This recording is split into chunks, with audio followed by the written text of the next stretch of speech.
The reality of life is that everything has a beginning and everything has an end. When that time comes, you simply have to respect it and move forward. I have always relied on timing in my batting and I have always understood its importance. Today, I feel the timing is right for me to move on and announce my retirement from international cricket and all formats.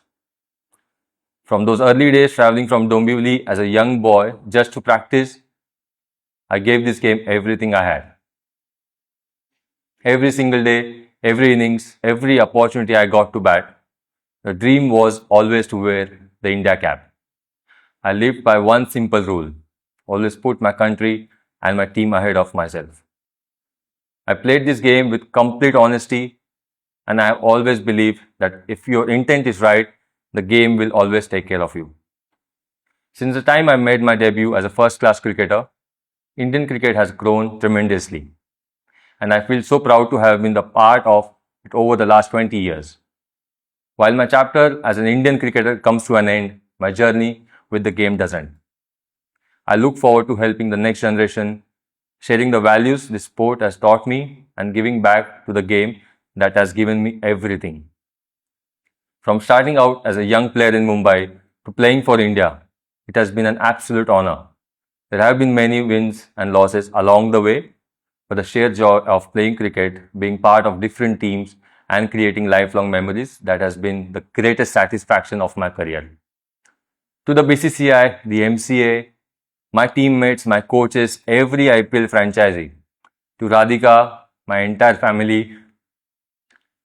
my friends, and everyone who stood by me, thank you. And a very special thank you to all the cricket fans who supported me through every highs and lows. Ajinkya means unbeatable, but cricket has shown me defeat many times. As cricketers, we fail more often than we succeed. My team has lost matches, I have made mistakes, but there is one place where I was never defeated. And that was in your hearts. तुम्ही मला कधी परकं मानलं नाही. Thank you for your love, your faith, and your support. Cap number 278, signing off. Ajinkya Rahane retirement, अलविदा विदेशी पिचों के सिकंदर। अजिंक्य रहाणे की 5 ऐतिहासिक पारियां हमेशा याद रहेंगी। Ajinkya Rahane announces retirement. विदेशी पिचों पर भारत के सबसे भरोसेमंद बल्लेबाज अजिंक्य रहाणे ने इंटरनेशनल क्रिकेट और सभी फॉर्मेट से संन्यास की घोषणा कर दी है। विदेशी पिचों पर भारत के सबसे भरोसेमंद बल्लेबाज अजिंक्य रहाणे ने इंटरनेशनल क्रिकेट और सभी फॉर्मेट से संन्यास, अजिंक्य रहाणे रिटायरमेंट की घोषणा कर दी है। 31 अगस्त 2011 को इंग्लैंड के खिलाफ इंटरनेशनल T20I डेब्यू करने वाले रहाणे ने इंस्टाग्राम पर एक भावुक वीडियो शेयर कर क्रिकेट को हमेशा के लिए अलविदा कह दिया। Ajinkya Rahane international retirement. रहाणे को विदेशी पिचों का सिकंदर कहा जाता है। उन्होंने विदेशों में भारत को कई मैच जिताए। ऑस्ट्रेलिया में जीती सीरीज। 2020 से 21 के ऑस्ट्रेलिया दौरे पर रहाणे ने कमाल किया।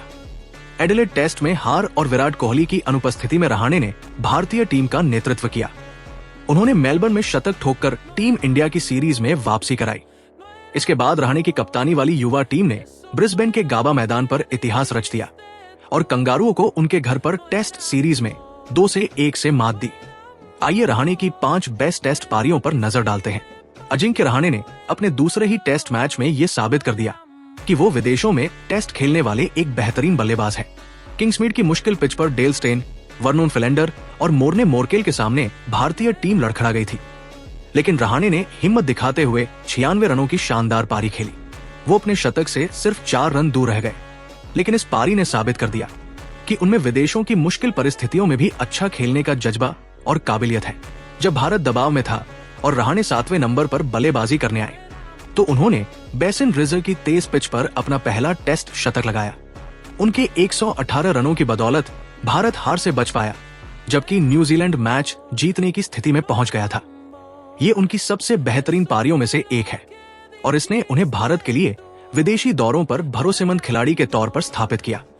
ऑस्ट्रेलिया के खिलाफ 147 रन, मेलबर्न 2014, MCG में मिचेल जॉनसन, रयान हैरिस और जोश हेजलवुड का सामना करते हुए रहाणे ने अपने करियर की सबसे शानदार पारियों में से एक खेली।